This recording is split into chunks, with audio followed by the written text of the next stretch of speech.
Was packed with skinheads and their girlfriends. Donald Hogan had said it was a bit dungeonesque, but worse than that, it was a toilet. Mary Saint stood behind the curtain by the side of the stage, peeking out into the audience, and cursed him. What was he thinking? This is a fucking shit sandwich. You're gonna have to trust me, Mary. Next time you play in Glasgow, it'll be at Gustav's, sold out.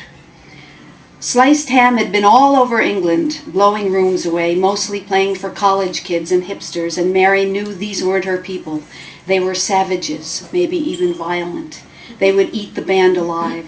She noticed one goonball in particular, his arms sticking out like legs of lamb, stained with tattoos. He was leaning on the edge of the stage with a whole line of other freaks, but he didn't seem to be hanging out with any of them.